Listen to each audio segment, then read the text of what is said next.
To truly see what others don't is to step outside the comforting circle of shared perception, and this act carries both danger and power. Most people live surrounded by the warm glow of collective agreement. They see what they are told to see, think what they are taught to think, and rarely question the fabric of their reality. There is safety in this, safety in numbers, in conformity, in the illusion of certainty. Yet when you begin to see beyond that circle, when your mind starts to perceive patterns, truths, and possibilities that others overlook or deny, something profound and unsettling occurs. You become separate. This separation is not physical, but psychological, an inner distance that grows as your vision expands. It is as if you are quietly lifted out of the current that carries everyone else downstream. And suddenly you are standing on the riverbank, watching them drift by, unable to return to their flow. This isolation can feel like exile. It is not the exile of being cast away by others at first, but the exile of realizing you no longer fully belong to the world as it has been given to you. The conversations around you seem thinner, the routines more hollow, the ambitions more mechanical. Where others see stability, you begin to see stagnation. Where they see certainty, you sense fragility. You are aware of hidden fractures in the structures everyone relies upon, and this awareness can be heavy. The mind hungers for connection, and to see what others do not is to risk losing that connection. It is to carry a secret that few will understand and fewer will want to hear.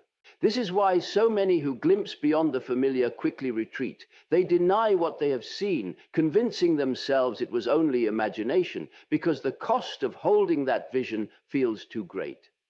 To be understood is one of our deepest human needs, and when you step into new ways of seeing, you step into a place where understanding becomes rare. You may speak, but your words will land strangely in the ears of others. You may describe what you see, but they will look at you as if you are speaking in a forgotten language. This gap can breed doubt inside you. Perhaps I am wrong. Perhaps I should not see this way. Such doubts are not signs of weakness. They are the natural growing pains of awakening. And yet, if you endure this solitude, something remarkable happens. The very isolation that once felt like exile begins to transform into freedom. No longer pulled by the tides of public opinion, you start to hear your own voice clearly. The silence that once frightened you becomes sacred space. You realize that being alone does not mean being empty. It means being undistracted. And in that undistracted state, your vision sharpens. You start to see not only what others do not see, but why they do not see it. You recognize the mechanisms of denial, fear, and habit that shape collective perception. This understanding does not make you arrogant, it makes you compassionate. You see that most people are not blind by choice. They are blind because seeing too much too soon can shatter them. This realization deepens your responsibility. Vision without grounding can lead to bitterness, but vision held with patience becomes wisdom. To see what others don't is not a license to judge them. It is a call to quietly embody what you see, even if no one notices at first. It requires humility to walk among people who cannot yet see, not as one who is above them, but as one who walks a few steps ahead, holding a lantern in the dark. The world may not thank you for this, and you must be prepared for that. True visionaries are rarely celebrated in their time. Often they are ignored or resisted. This is the loneliness of sight. You carry light through a world that has not yet decided it wants illumination. And yet this very loneliness is what transforms you. The detachment from collective approval frees you to become what you truly are. You no longer twist yourself to fit the patterns others expect. You no longer silence your intuition to gain their acceptance. Instead, you begin to live by an inner compass. This is why seeing what others don't is ultimately transformative. It compels you to discover and trust your own center. You stop seeking belonging outside yourself and start cultivating it within. And as this inner belonging strengthens, the isolation that once wounded you becomes the solitude that heals you. So while seeing what others don't may isolate you, it also liberates you. It pulls you from the crowd, yes, but only so you can discover the self that was buried beneath the crowd's noise. This is the paradox. Vision separates you, yet in that separation you encounter your most authentic connection, not to others, but to your own soul. And when you have that connection, when you know who you are apart from the world, then and only then can you return to the world not as a follower of its illusions, but as a bearer of truth. To see what others don't is not only to pierce the illusions of the outer world, but also to awaken the hidden chambers of your inner world, the places you have long avoided, denied, or buried in darkness. This is where the true danger lies. Most people think the challenge of seeing differently is about confronting society, challenging norms, or defying external authority. But the far greater challenge is facing what lives within you, the unseen parts of your own psyche that you have kept locked away. These are the forgotten desires, the rejected emotions, the wounds you never allowed to heal, and the fears you've silenced for years. Carl Jung called this the shadow, the total of all you refuse to acknowledge about yourself. When you start seeing beyond the surface of reality, you also start seeing beyond the surface of yourself, and what you find there can be unsettling. For much of life, people build elaborate masks to protect themselves from these inner truths. They shape personalities around what is acceptable, what wins approval, what gains them belonging, and it works for a time. They walk through the world like actors who have forgotten they are in a play. But when you awaken, when your perception widens and you see what others don't, the mask begins to crack. Light slips through, illuminating the places you have tried to hide even from yourself. You see your envy, your rage, your pride, your cravings, your cowardice, your grief. These are not comfortable things to behold. They shatter the illusion of who you believed yourself to be. And because identity is built on that illusion, the entire structure of your self-concept begins to tremble. This is why so many people resist true vision. It is not that they do not want to see the world more clearly, it is that they do not want to see themselves more clearly. The outer world is easier to confront than the inner one. You can argue with society, you can rebel against institutions, you can leave behind old environments, but you cannot escape your own psyche. When the shadow rises, it follows you. It appears in your dreams, in your sudden bursts of emotion, in your relationships, in the way you sabotage your own growth. To see what others don't is to see how much of your life has been guided by forces you did not understand, and this can feel like losing control. But in truth, it is not losing control, it is reclaiming it. You cannot master what you refuse to face.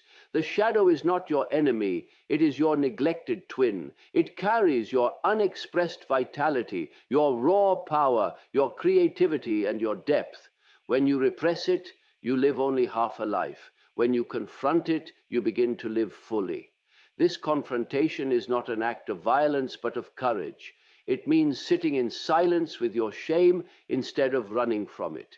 It means admitting your jealousy without letting it rule you. It means acknowledging your desire for power and learning how to wield it responsibly. Each time you bring a piece of the shadow into the light of your awareness, it transforms. What once seemed monstrous becomes human. What once terrified you becomes part of your strength. This process is rarely quick or painless. It can feel like a dismantling of your entire identity. Old beliefs collapse. Emotional storms rise without warning. You may feel like a stranger to yourself, as if the ground beneath your mind has crumbled. And yet, this is the path every soul must walk to reach wholeness. To integrate the shadow is to become real. Not perfect, not flawless, but whole.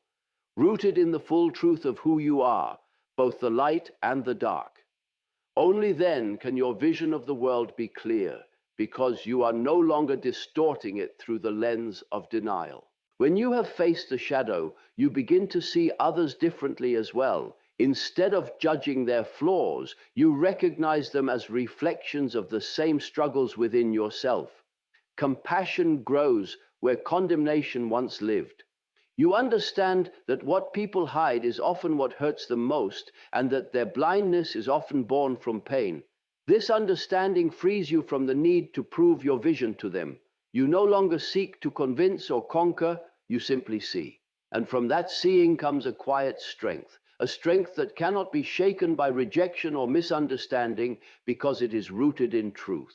This is why confronting the shadow is essential to truly seeing what others don't. If you try to expand your vision without facing it, your perception will be warped by everything you have refused to admit. But if you have the courage to descend into your own depths, to meet the hidden parts of yourself with honesty, you will rise with a clarity that nothing can corrupt.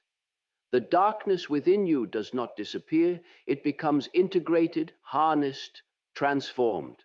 You emerge not as someone who has destroyed their shadow, but as someone who has befriended it, and through that friendship, discovered the full power of their own soul.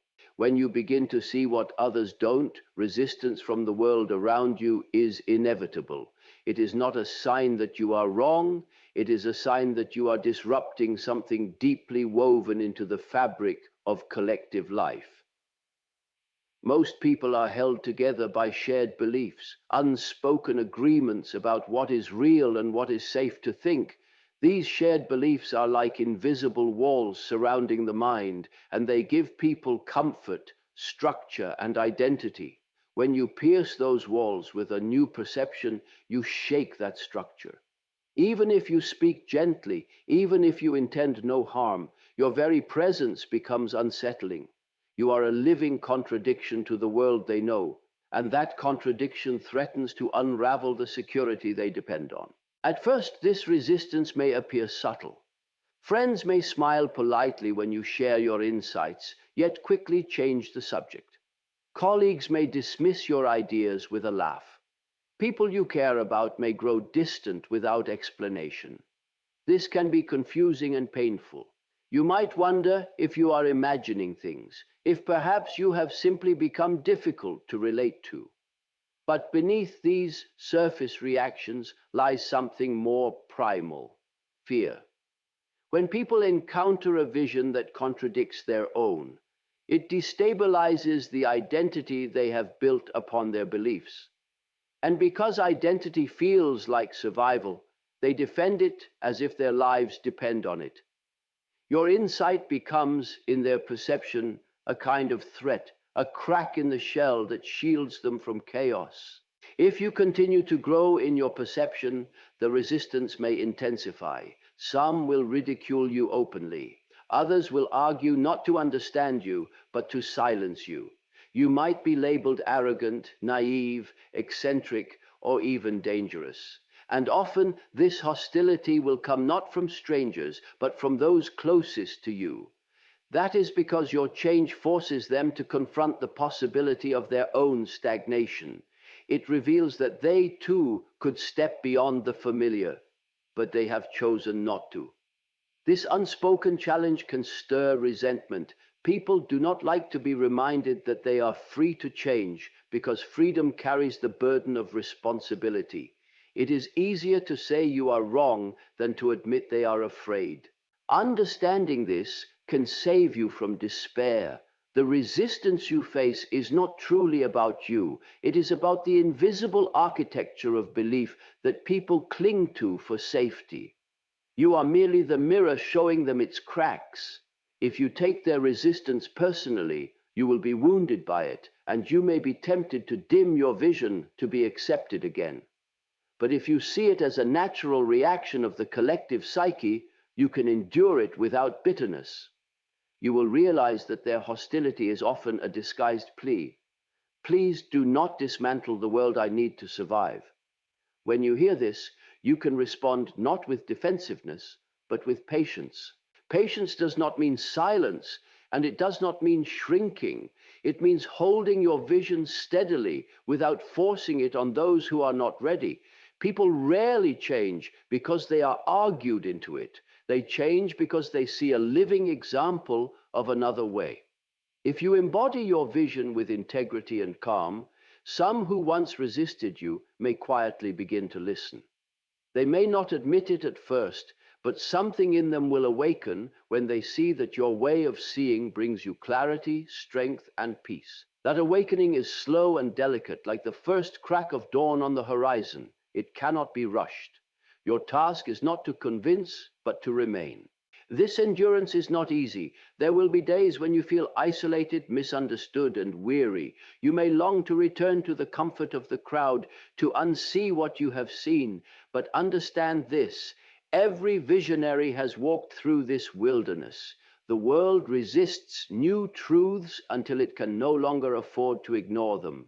What is heresy today becomes common sense tomorrow, and the path between those points is paved with the courage of those who stood firm despite rejection. When you face resistance, you stand in a long lineage of souls who carried light through darkness while the world mocked them for it. The resistance of others can even become your refining fire. It strips away the need for approval and forces you to root yourself in your own inner ground. When applause falls silent and criticism grows loud, you learn to act not for validation, but for truth itself. And once you are anchored in truth, resistance cannot shake you. It may push against you, but it cannot move you. It may delay recognition, but it cannot extinguish what you have seen. So do not fear resistance, expect it. Welcome it as a sign that you are touching something real. If you were merely echoing the world's illusions, the world would embrace you. The fact that it resists you means you are awakening it, however unwillingly. And even if they fight you now, one day they may look back and understand that your refusal to surrender to their comfort was an act of love, a love strong enough to risk their rejection for the sake of truth. To walk the path of seeing what others do not is to enter a life that demands relentless courage and unwavering integrity. It is not enough to have glimpses of truth. You must be willing to live by them, even when doing so isolates you, even when it strips away the safety of belonging. Many people imagine that enlightenment, vision, or awakening is a kind of exalted state, full of serenity and admiration from others. But the reality is far more demanding. When you see differently, you no longer have the luxury of pretending you don't. You can't unsee what has revealed itself to you, and this knowledge places a weight upon your conscience. You are called to act from it, speak from it, and shape your life around it, even if the world around you remains blind. This is where courage becomes essential, because you will often walk alone. Courage in this sense is not the absence of fear, but the willingness to move forward despite it. Fear will whisper to you in countless forms. It will tell you that you are risking everything: your reputation, your relationships, your place in the world. It will suggest that you are arrogant for thinking differently, or foolish for straying from the path everyone else follows. These fears are not illusions. They are real echoes of what can happen. People have lost jobs, friends, and entire communities for living in alignment with truths others reject. So courage is not pretending that danger does not exist. It is choosing to remain authentic even in the presence of danger. It is the quiet resolve that says, I will not betray what I know to be real, even if it costs me what is familiar.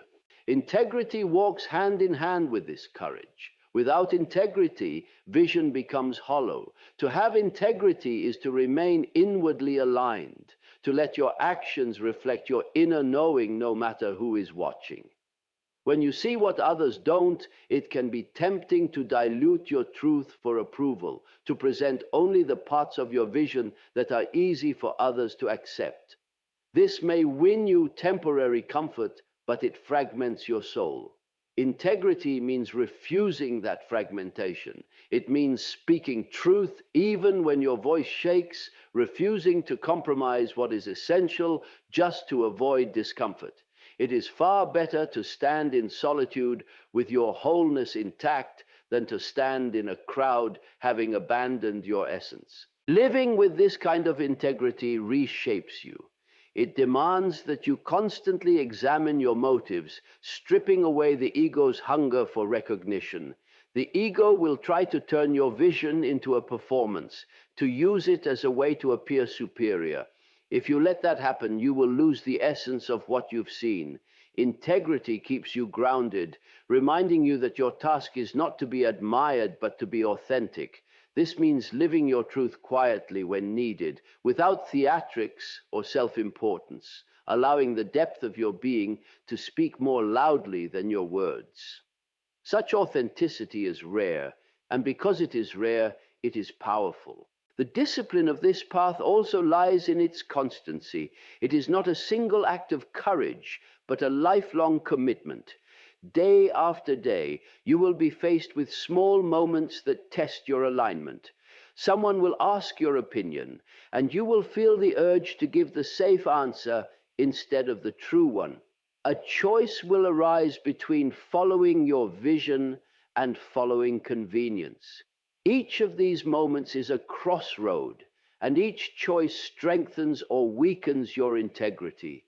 Over time, these choices shape your character into something unshakable. You stop living reactively, tossed about by public moods or personal fears, and begin living from an inner center that does not move. This inner steadiness becomes a light, not only for yourself, but for others.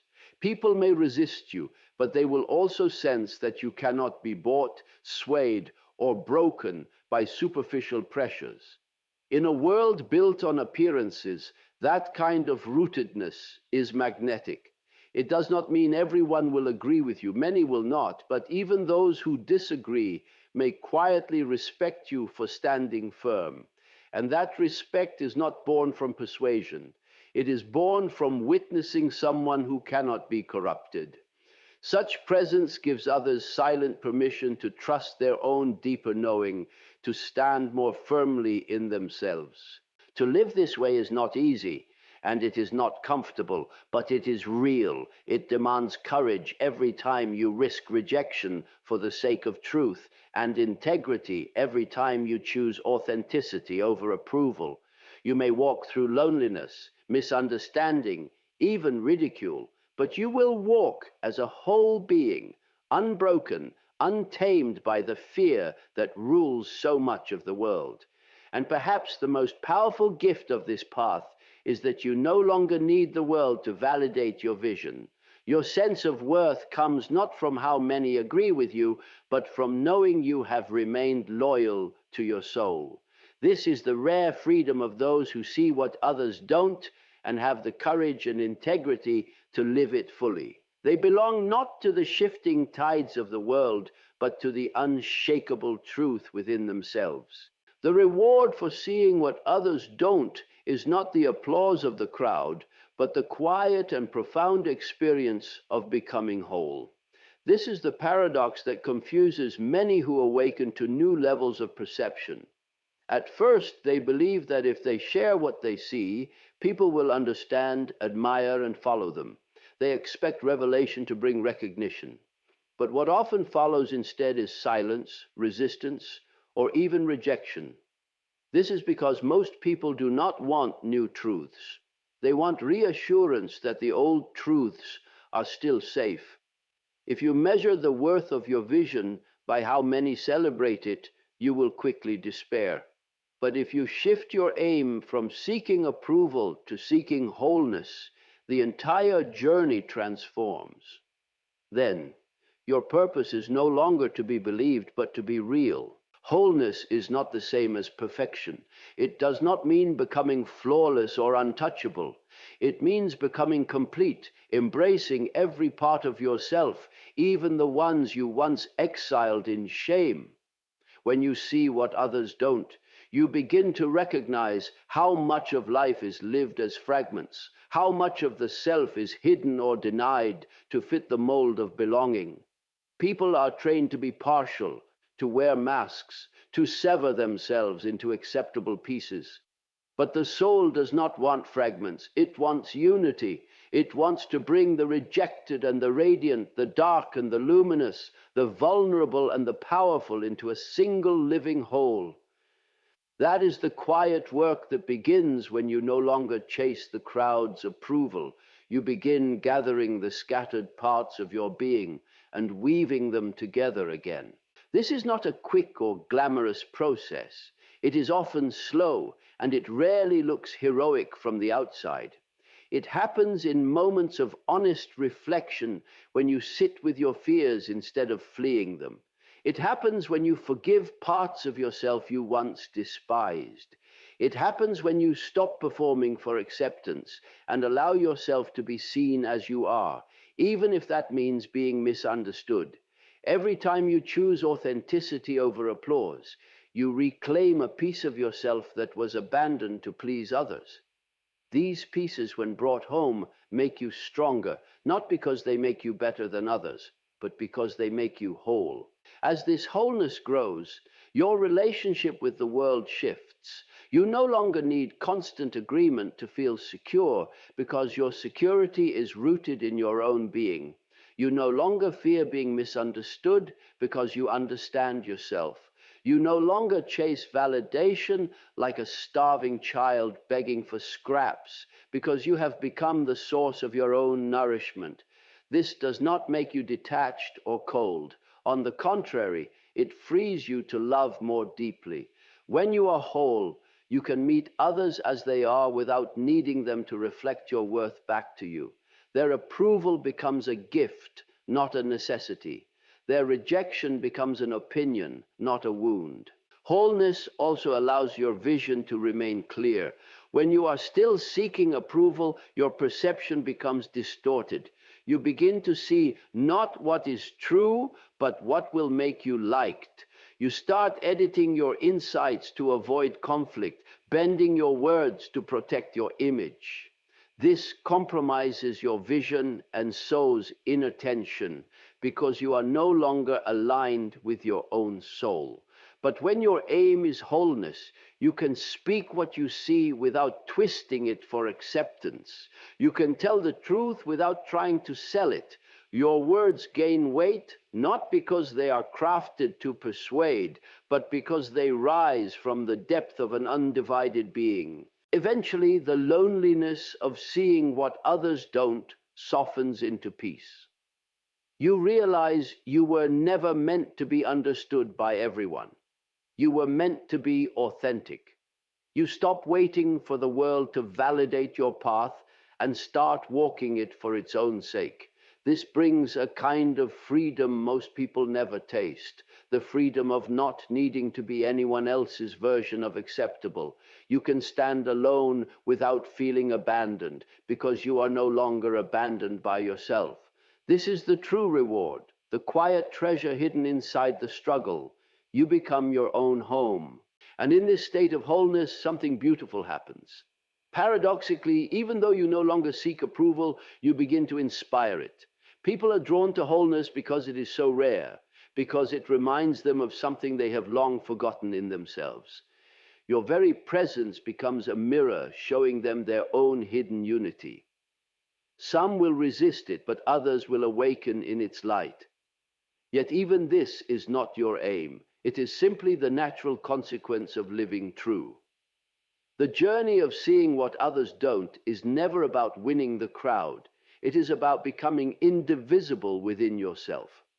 Approval fades like an echo, but wholeness endures like the ground beneath your feet.